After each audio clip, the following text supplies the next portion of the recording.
off that exhausting hamster wheel and into balanced living with Dr. Marissa. Promise you joy in the mystery.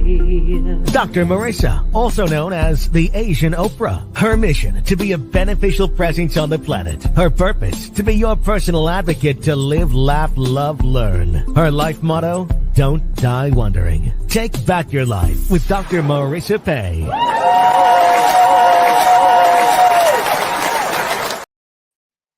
And welcome. You're tuned in to Take My Advice.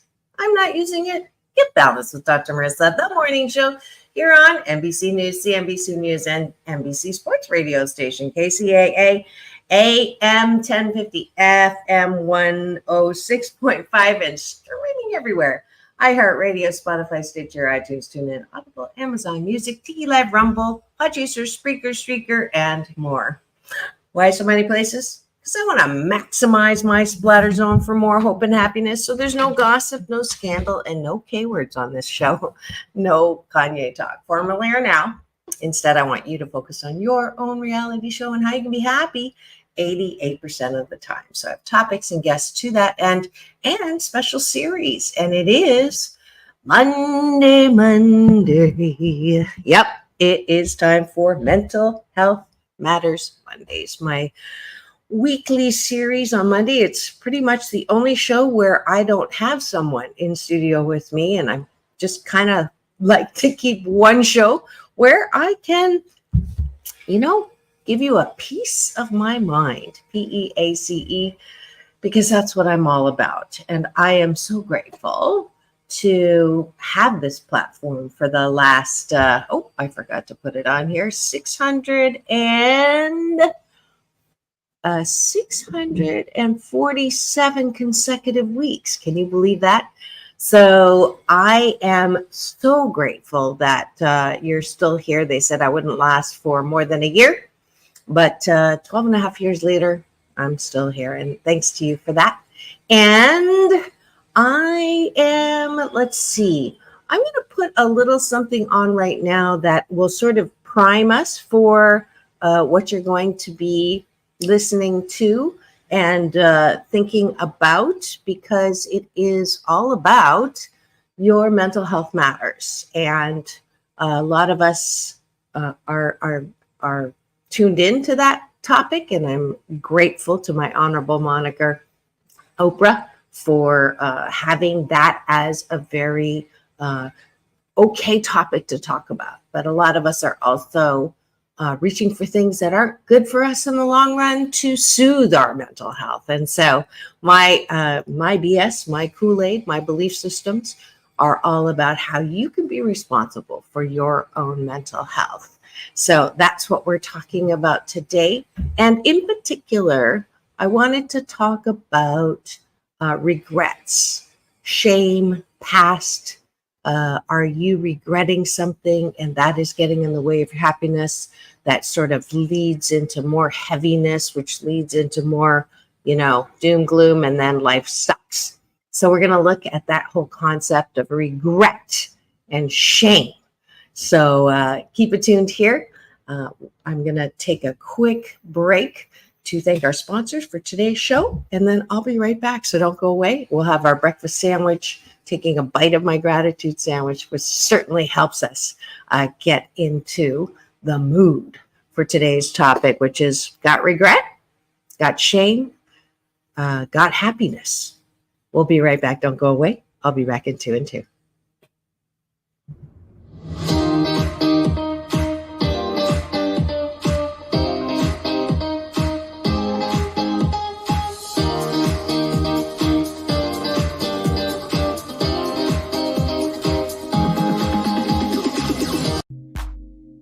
Are you a jazz lover?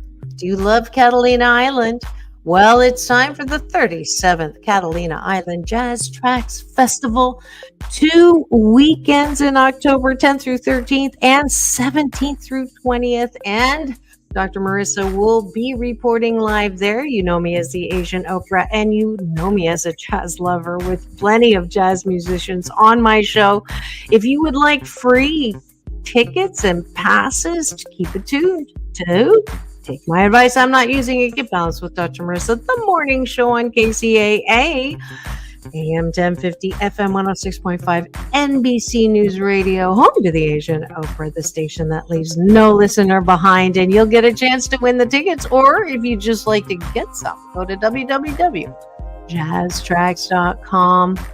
Now go and have the best festival. And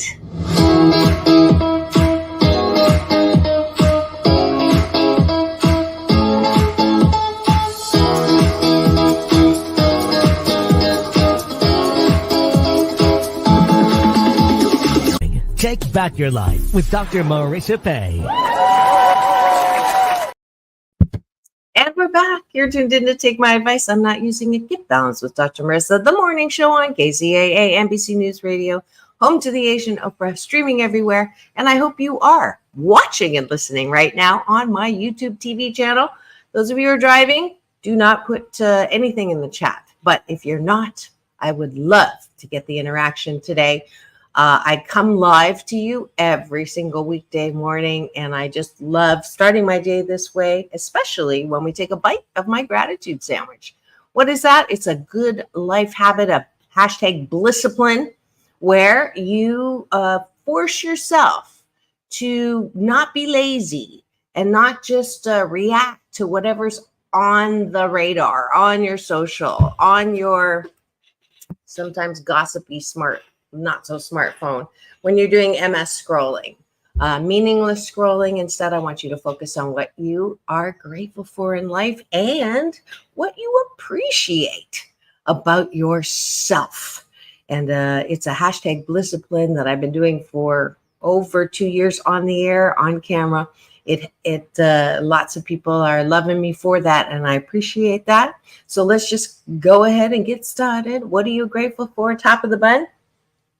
I am grateful that yesterday I saw the most amazing musical that blew me away. I knew I was going to Hamilton in the evening, but I knew I was going to the Civility. Let's see if I can pull this up so I don't butcher the name.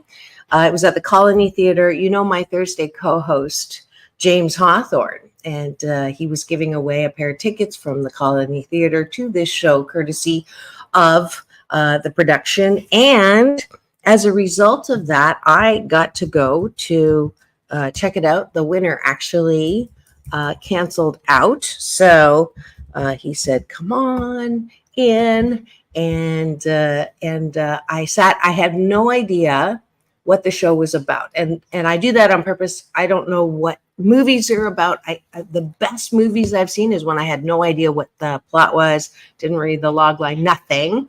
And as a result, I'm always delighted. And it was The Civility of Albert Cashier.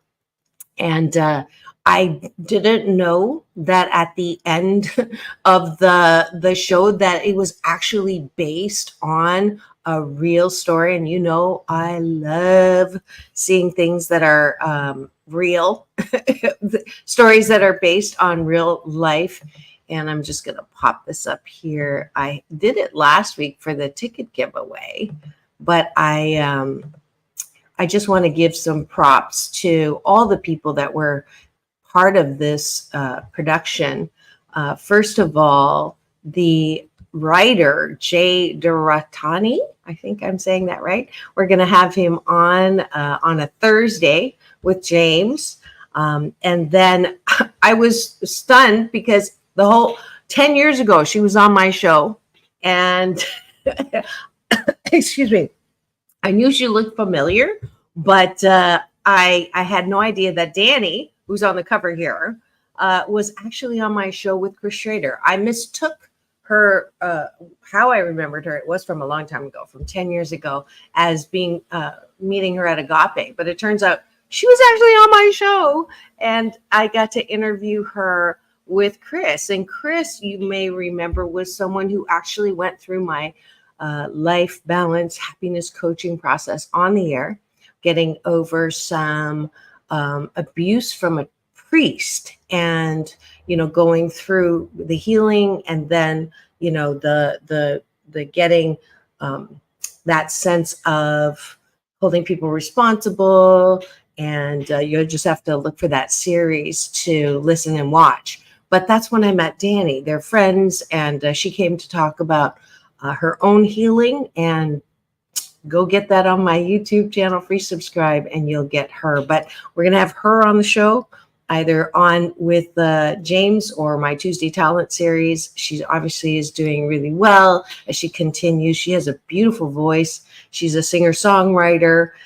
So there's a whole 8 gratitudes just for this. I'm not saying that Hamilton wasn't fabulous. I'd seen Hamilton before, and I rarely see things twice. If this was on again, I would go see it for sure. But closing night was yesterday, but look for it. And I am absolutely sure that it's going to go somewhere, because the story itself, I want it to be mandatory watching somehow for everyone before the election, because the whole concept and the theory and the lessons of this true life story is about valuing each other. The line is valuing ourselves, we value all. Valuing one, we value all. I'm sorry, I'm butchering the words for the lesson, but it was so amazing. So all of my gratitudes this morning are for this incredible story. You can read up on the story. You can read up on the play. James's friends were in there, the musical, and they were incredible. I was particularly impressed with one of his friends was amazing. But there was one guy who sang who was just truly, and I'm going to forget his name, but his last name is Armstrong, and his first name, I think, is Charles. But he was truly an absolute incredible singer and actor. His voice is magnificent. So a shout out to you as well. But I am grateful that that we all get to go back and support the arts. But in particular, I'm grateful that there's more arts based on true stories. There's so many fascinating stories of people who actually lived, instead of always fiction or always something, not knocking creativity, but celebrating people's lives. I had a dream when I was I had a dream that one of the projects that maybe next lifetime, but all the people who are alone in retirement homes or assisted living, the stories that they have, like everybody has an amazing life story. And then I was going to pitch my honorable moniker, Oprah, to do a reality show where we went inside and interviewed all of these people who are ready for death, not the final frontier, but just to glean the richness and the lessons from all of those who have lived this thing called life and learned a lot. And we can learn a lot from them, but just celebrate their life because either no one comes visits them, or they are not with family, or they're with family that kind of doesn't really care about them or isn't interested in their stories. So that's a dream of mine. If you are someone looking for a creative project, I want to take that on, and happy to be your executive producer for that. How's that? All right. Let's see. That's it for the top of the bun for the gratitude. The bottom of the bun is, what do I appreciate about myself? And the reason why I do this is I want to give you time to work that muscle that a lot of us don't use, which is liking ourselves. Now, it sounds silly. It sounds like I'm in MSU University making shiitake up. But the truth is, a lot of us go to bed beating ourselves up. I'm not good enough. I was talking to a new friend of James. I've met him before. He's also a reporter at UCLA. And, isn't it odd and fascinating and horrible and beautiful and poignant at the same time that we all kind of beat ourselves up, like the human condition, like no matter how good we are. Simone Biles, Caleb Kessler, gold medalists, you would think, right? Robin Williams, these are Kate Spade, Anthony Bourdain. Those are the ones who couldn't handle the critic and preferred to, go through that, not the final frontier door of death. But those of us who are living are also kind of in hell every time we don't counter that voice that says we're not good enough, we're not lovable, loving, or loved, that we're ugly, that we are stupid, that we blah, blah, blah. And that, my friends, is definitely a way to lower your assessment of happiness, which is our topic today. So regrets, shame, woulda, shoulda, coulda, happiness, that is Mental Health Mondays today. And that's the bottom of the bun. Oh, wait. I didn't do anything for the bottom of the bun. The bottom of the bun is, what do I like about myself? I like the fact that I have pretty cool hair, and that is thanks to my fabulous, he's my stylist, I guess.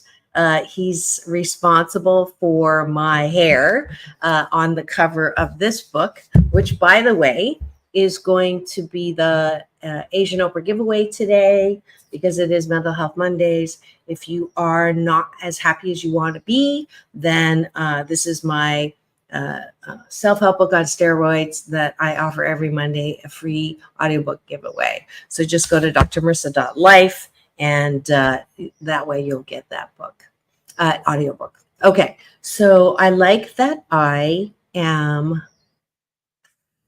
I'm a hard worker. Now, I'm a hard allower. I do what it is that's in front of me, even when I don't feel like it, because I know that once I start, I will feel like it. And I appreciate my ability to keep at something even when people say it's not going to work. I appreciate my ability to laugh. I appreciate my ability to meet new people. Oh, I learned something really great from Shonda Rhimes, by the way. One of the fun things that's happened is I'm getting recognized by YouTube, and they keep giving me presents, which is great, and pizza and taco. And the latest is a 1-month membership to Masterclass. So those of you, that's my extra. I have 1 2-week pass left that I can give away. I have 1 or 2 passes left. I think I only have 1 pass left. So first person to hear this now or later and go to drmarissa.life will get the 2-week pass. And Shonda Rhimes, who actually used to come to our studio when I was at Sunset Gower, and my first radio boss, Tony Sweet, I need to reach out. I just love that man. He Shonda would come to the studio and use our studio to do some recording.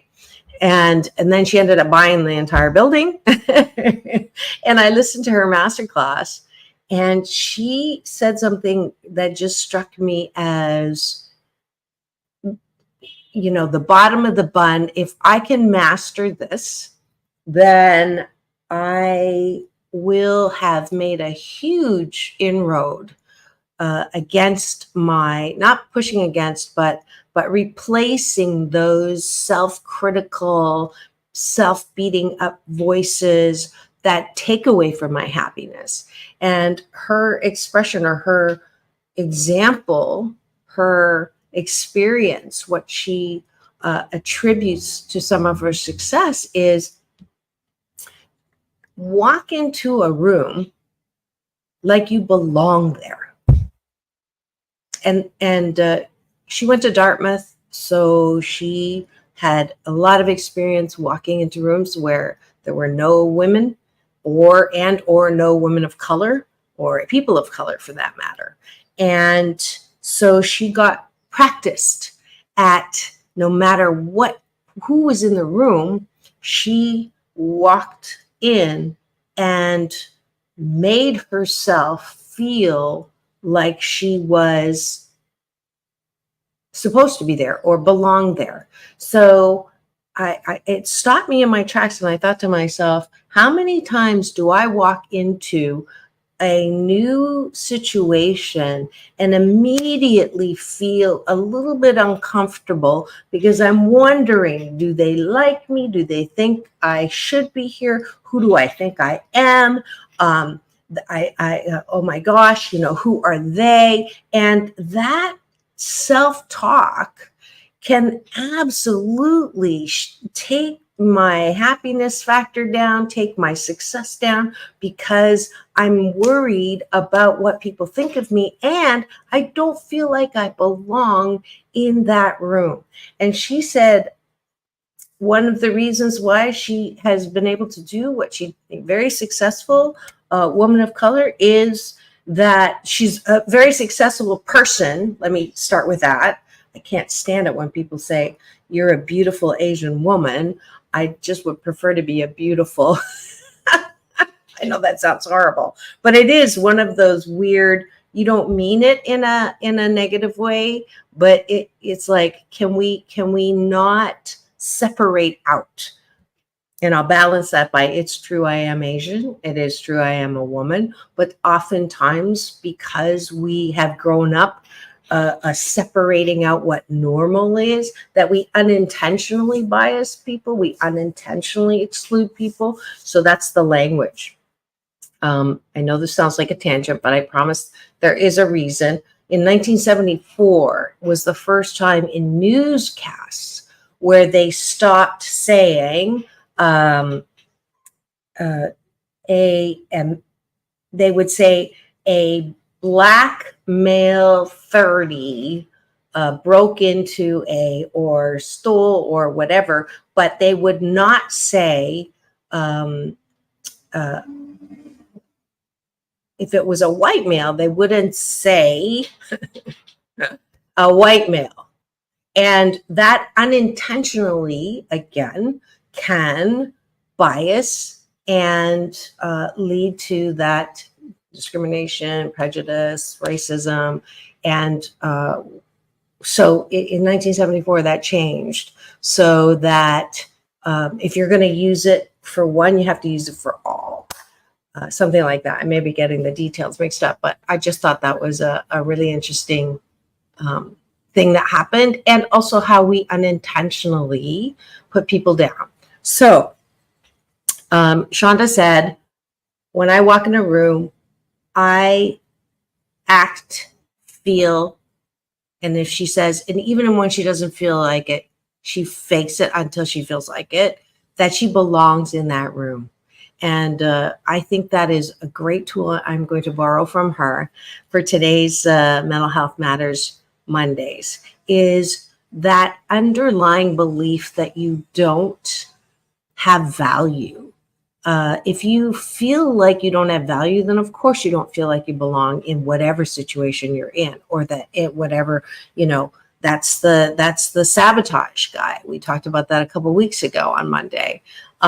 Sabotage is, it's not a good idea to not do something or to do something, and you just can't do it anyways because it satisfies that BS, that belief system, that lie that we're not worthy, we're not good enough, we shouldn't be in that room, we shouldn't open our mouth, we shouldn't say what we think, we shouldn't stand up and say that's wrong, we shouldn't, all of these things, should, you should on yourself.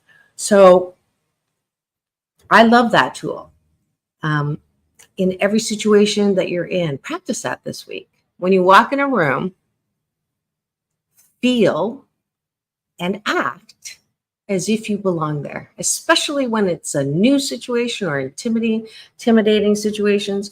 This is particularly an opportunity for growth, that muscle for people who are higher in the introversion category than extroversion. And just so we're clear on that, introversion does not mean you're shy.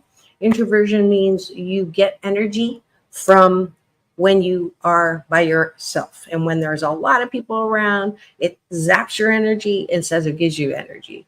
Extroverts, and I know you thought I was an introvert, haha. Sarcasm is another service I offer. Extroversion is the opposite. You get energy when you're in a room with a lot of people. So it's a very different thing. You need almost an audience. You need to be in front. You need to have people validate you on the outside. So the opportunity for an extrovert is to be, okay without an audience, right? In and of themselves. A lot of extroverts don't like being by themselves. It makes them feel uncomfortable. They always have to be with somebody. Introverts too. Sometimes it's not about energy. It's about not feeling good enough to be with other people, or worrying too much about what other people think about them and disapproving. But the fact of the matter is, they're probably not even thinking about you. One of my favorite guests and friends, Don Miguel Ruiz, the author of The Four Agreements, he says, everybody is the star of their own show, and they believe that the people around them are supposed to be their supporting actors. And honey, they are their own actors in their own life play. And so there you have it. A lot of the times, the stuff, I call it MSU University, making shiitake up, isn't even true. So there's another tool on how to up your happiness game.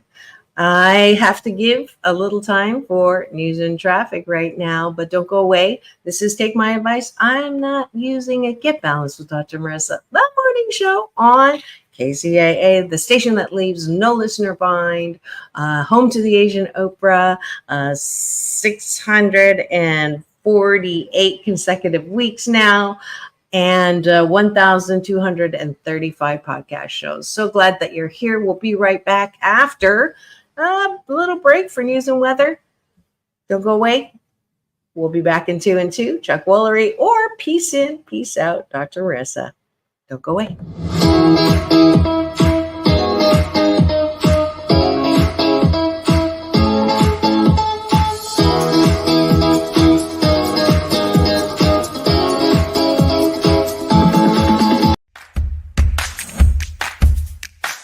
Well, she has been dubbed the Asian Oprah, and she just wants all of us to be happy.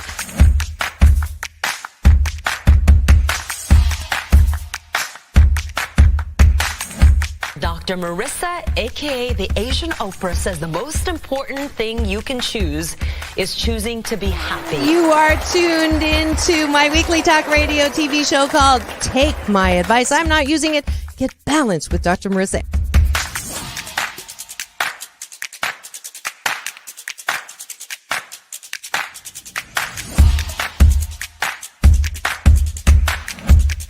That's the idea for Dr. Marissa Pay's new book called 8 Ways to Be Happy. Many of us say, I am my own worst critic. Nobody's harder on me than I am. And my response to that is, stop it.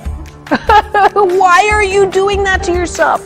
You have to be your biggest fan, because if you can't at the end of the day say, I did a good job, who is? We don't have to constantly be angry at the things that are wrong. Why don't we choose to be happy about things that are right? We have the choice. That's our muscle. And life is so amazing if we can see it.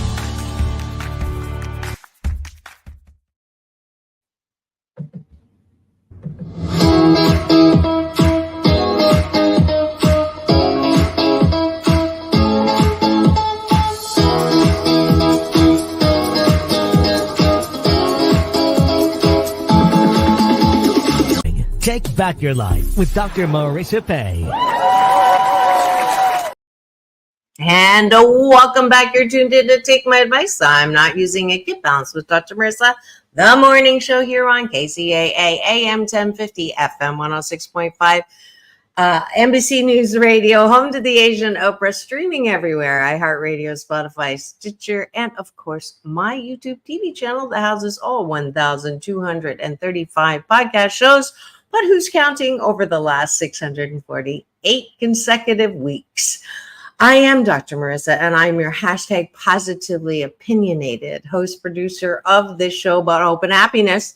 And I'm talking about happiness on Monday, Mental Health Monday Matters, the new series. Actually, it's not new anymore. It goes into my podcast that's called Get Balanced Happy Hour. And we have constant real topics that we talk about on Mondays about how you're not as happy as you really could be. That is my premise. I forgot to ask you on a scale of 1 to 10, which is what I do when I'm doing my motivational speaking, one of 8 things that I get to do every day. Well, not every day, but 8. One of 8 of my jobs. One is as a motivational speaker. And when I'm on stage, I ask you to close your eyes and tell me on a scale of 1 to 10, 10 being off the charts happy, which you actually cannot be. If you are 100% happy, you're dead. No one is 100% happy. I don't want dead people walking, talking, or watching. And that's why I say 88% happy. Are you 88% happy, which is like an 8.8 or 9? If you are 6, even 7, but 6 definitely or below, that is not claiming your birthright to be happy 88% of the time. And that's my happy 88 mission, 88 million more happy people in the next 8 years. And I've been doing this now with my baby. This is my baby on tour. And no, for those of you who keep asking, when are you coming out with another book? Because we're not done with happiness. We are talking to other countries now. If you know anyone in a different country who wants more happiness and has a publisher who wants to take this on, that is the desire for this year. We'll see what happens so that we can bring happiness all around the world. That's my way or strategy to get to world peace. Because when you're happy, you can't be killing. There you go. So I was talking about the topic today. Sorry, it is Monday, and it was a beautiful long day yesterday. How do we get happier? One of the main detractors of happiness, and it's in my book, I believe, chapter 3, out of shame, out of regret, out of woulda, coulda, shoulda. Those concepts are so deadly. They kill happiness. If you're living in regret, if you're living in shame of something you did. Now, I talk a lot about the shame that comes from you having childhood trauma. And I'm one of the 7 out of 10 of us who've had childhood trauma, and the shame about what happened to us. That's not what we're talking about today. Today is a little bit different. The way that we keep ourselves unhappy is we've done something or said something or missed an opportunity or sabotaged ourselves sometime in our past, however many years that is. And as a result of that, we are not happy because we can't seem to forget or take those glasses off that have that giant speck in the glasses, and it clouds our vision. So that black mark, literally, on your life glasses that you cannot seem to forget. And therefore, anything that goes right, you're waiting for the other shoe to drop. Anything that you do well, you say, oh, but you really don't know me. And if you did, you are there now with my assistant Google, you'll find things that I did. And I think the best example of this is Will Smith. I mean, talk about a public, wow, he could, I mean, his, even in the Emmys this year, when Will Smith won, a different Will Smith, I believe he was from England, and he said, you know, I'm not going to hit anybody when I'm on stage, and people laughed. And it is kind of funny, and it is one of the consequences that Will Smith will have to face for the rest of his life. So I'm using him as an example because that was a very not great thing that he did. Okay. And he has apologized, and he has, you know, tried to take the spotlight off and doing whatever he can to sort of move past that. But because it was so public, and because people just love when people fall, my big brother, Dr. Michael Bernard Beckwith, said this from stage yesterday at Agape. People love to watch people fall. It's like the weirdest. It's just like people like to watch people get hurt. You know, those, if it bleeds, it leads on the news.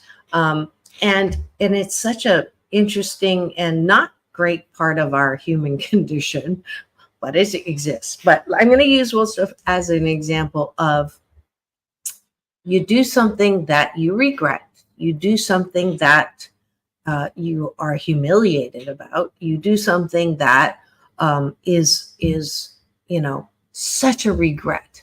And that word regret, all constant, over and over like a broken record, regret, and not great. I'll give you a personal example. So those of you know, I'm back teaching at UCLA in a couple of weeks, which I'm excited about because I'm bringing a new course that I put together called Leadership, Success, and Happiness. And we're actually doing some of the concepts today. And I taught for 10 years. And as a graduate level professor, started at Boston University when I was in Brussels, and Claremont, Antioch, Alliance, and UCLA. So at UCLA, I taught in the MBA school. And I talk about feeling insecure. That was walking in a room and, you know, not feeling like I belong there. And as a result, I was a really good professor most of the time. And some of the time I wasn't. And I had one guy. Now, most of my evals, I would say a good 80% of my evals were very, very positive and very, very affirming. And y'all know what this is like. You get 99 compliments and you get one not so compliment. And where does your head go? Not with the majority, but you look at that. And I had a guy who really didn't like the way I taught, really didn't like me. And I'm going to be like I am. I'm going to live out loud, and you can probably zing me with this later. But one thing I am is real, even when it means I'm going to tell on myself. But he said, I would rather chew glass than listen to another one of Dr. Pay's lectures. And boy, did that hurt. That was like, ah. So I regret, right? And I feel shame around my impact for that student, and maybe more, you know. But that is my Will Smith moment. Like I'm sure I said something, or, you know, did something or taught in a way that was not good enough, obviously, for that individual. And the very first time I taught grad school in Brussels for Boston University, I also did not do well. It was the very first time that I taught. I didn't know really what I was doing, and I was teaching through insecurity. And I told the director that I didn't want to teach anymore. I can't do everything. And he said, no, I'm not going to let you go. You're going to learn. And he handed me all the evals from that very first class, where I was the second lowest rated instructor, professor in that semester, and I had to read all of the negative comments and read all of the feedback that was almost all negative. And I went back and I changed the curriculum, I changed my classes, I changed my lectures, and I went from the second worst to the second best professor ratings for that semester. So I'm saying this because if you're living in regret and shame over something that you didn't do perfectly or even 50% well, and you're using that to beat yourself up, this is the tool that I use when I do happiness coaching. And for anyone who has anything, maybe you did something yesterday that you weren't proud of or you wish you hadn't done. I know people who suffer about the way that they treated their kids or their parents. And my response to them is, you can have moments of regret. You can have moments of feeling, I wish I hadn't done that. But if you live in that space, if you live in a constant beating yourself up over something that happened in a very short moment, or maybe even a year, whatever it was, for Will, it was that smack, right? One moment, or maybe the longer moment walking up stage.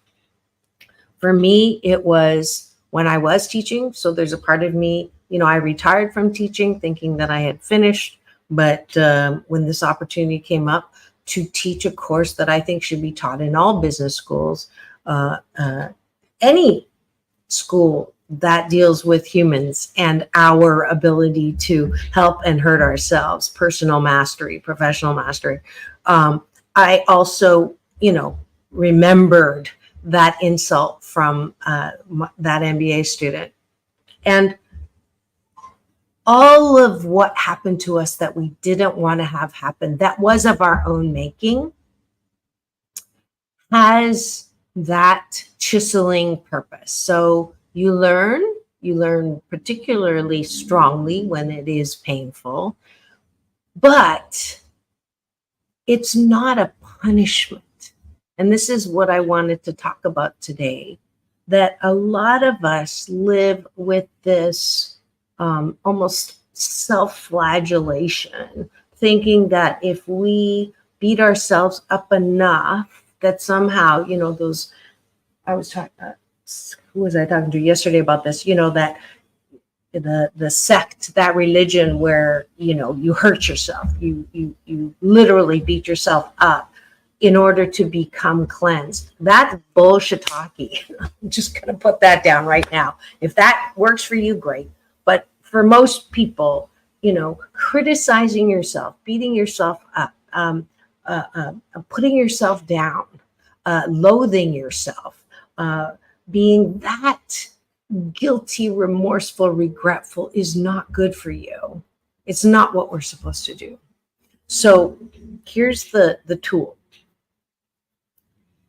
Have I done the best that I can with the time that I had, with the resources that I had then? So for my situation, for my example of being that whatever professor that was not as effective, and I want to hide that or feel bad about that and bring that into my present by every time I walk into a classroom, I'm going to be thinking, I don't belong here. That voice, chew glass, is going to come into my head. And if I don't treat that, it's going to mess up my teaching for this course. So I have to treat that. I have to treat the infection. I have to treat the pus around that. So this is how I treat it.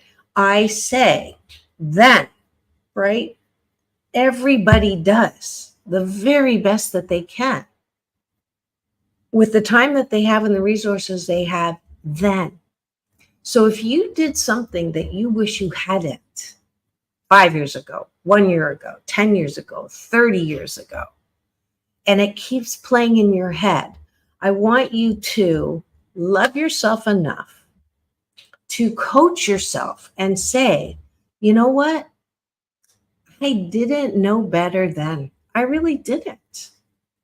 I didn't know better. And even if I did know better, in that moment, I did not know better. I did the best that I could with the time that I had and the resources I had. And obviously, I didn't have enough resources to not say that, to not step in that, to not do that, right? In the heat of anger, we do things. That's why I love that expression, knee-jerk reaction. When you're having a knee-jerk reaction, you're mostly going to be a jerk. You're going to look like a jerk. You're going to feel like a jerk. So don't have that knee-jerk reaction. Then you don't have to apologize.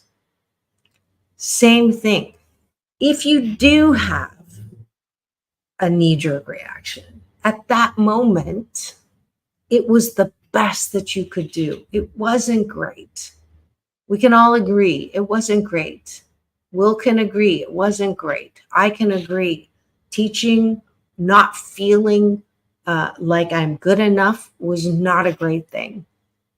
But I don't have to choose to live in that regret, in that shame, in that remorse for the rest of my life.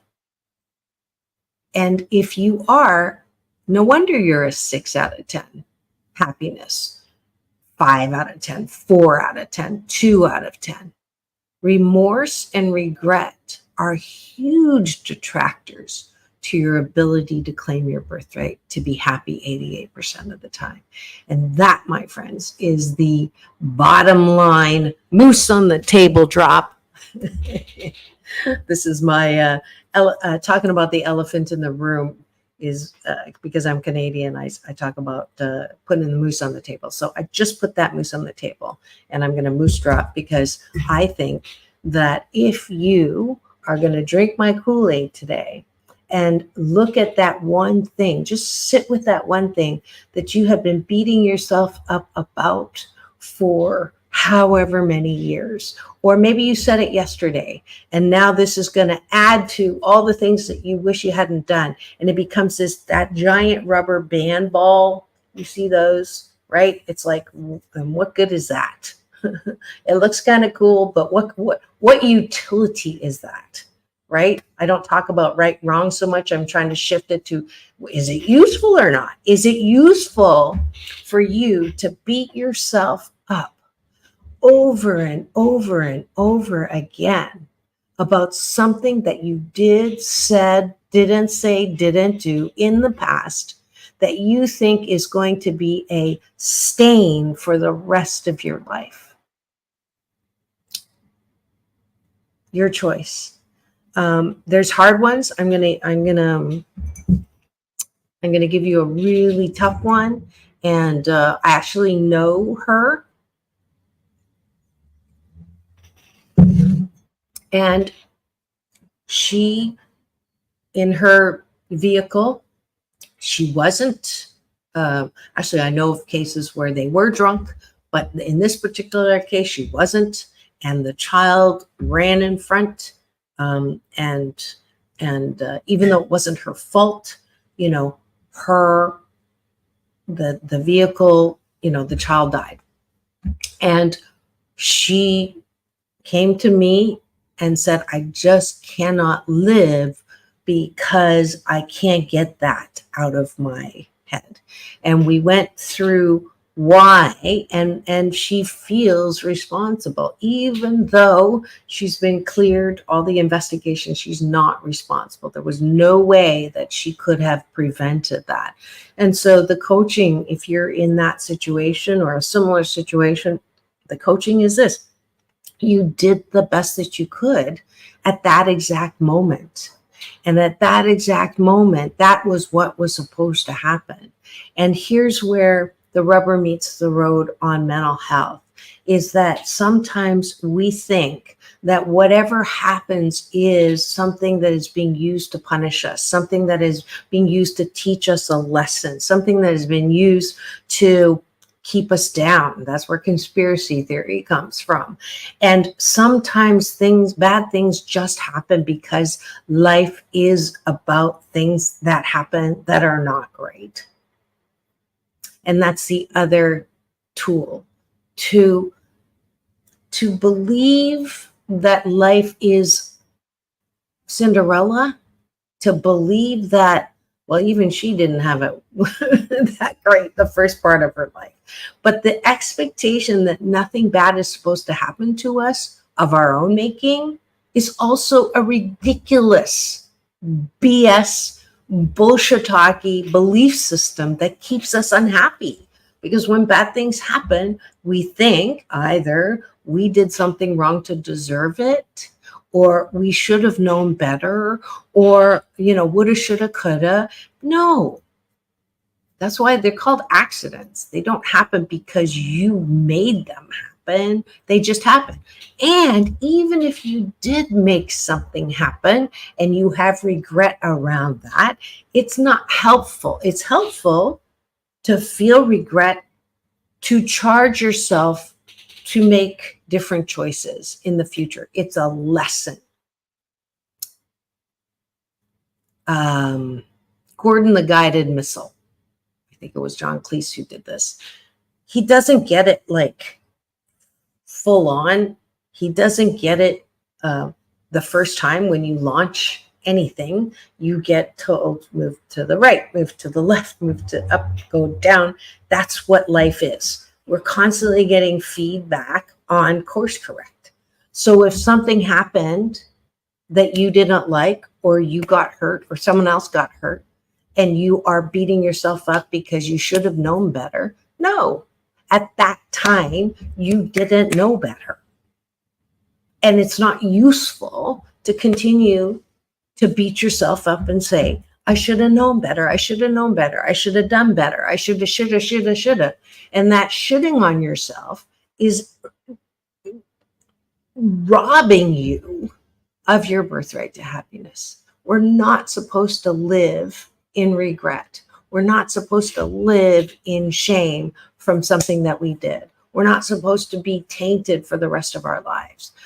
Hopefully, Will Smith is not going to be punished for this for the rest of his life, because he did a lot of cool things, right, in his life before that. And I'm sure he's doing cool things now after that. All of us don't deserve to be defined by the last stupid thing we did. One, because we do a lot more good things than we do stupid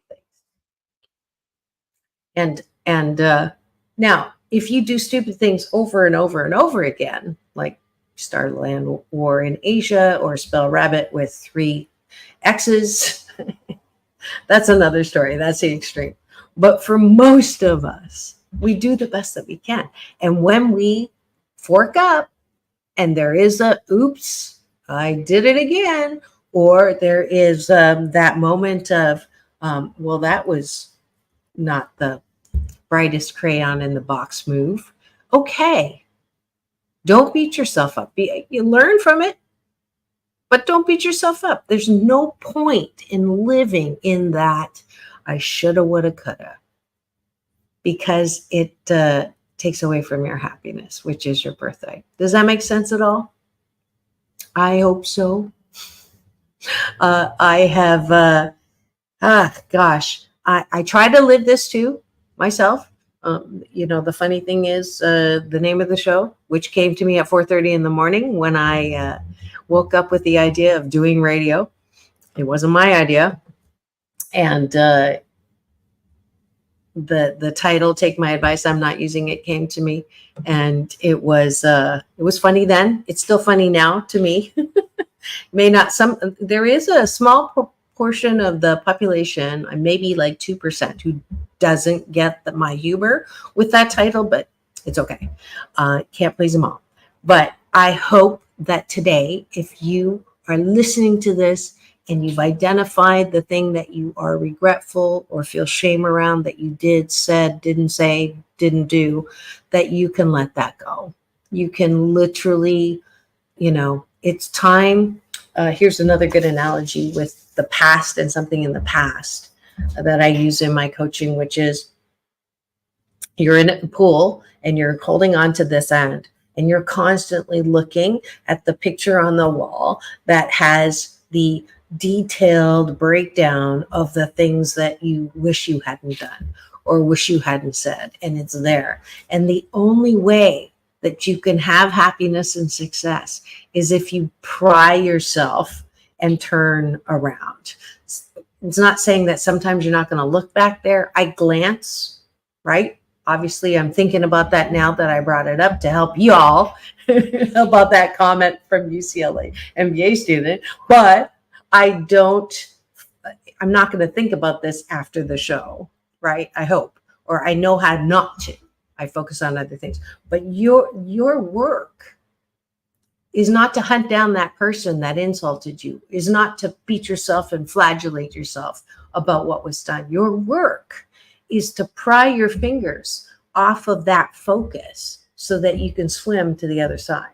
That's success. That's happiness. There's happiness there, right?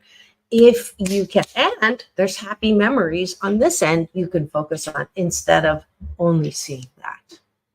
Does that make sense? I hope it does, because it's so important to be happy.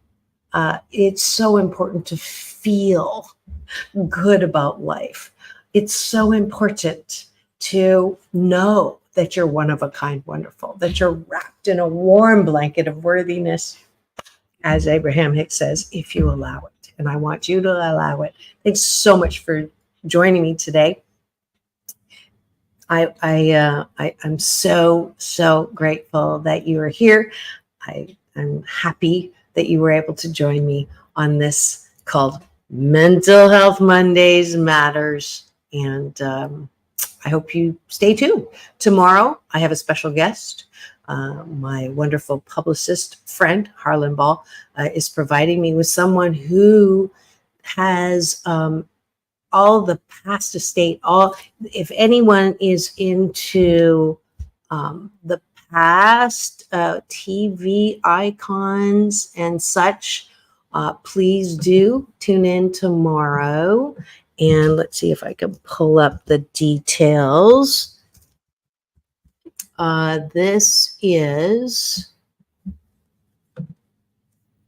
let's see, here we go. Nope, that's not it.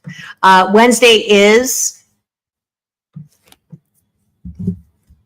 Doctors in the House with Dr. Tiffany Tate and I. Thursdays is another session of me working with empowered self-help guru of the Pondera process, Larry Burton. And then Friday is, of course, the Hollywood Rebel Report. So keep it tuned here.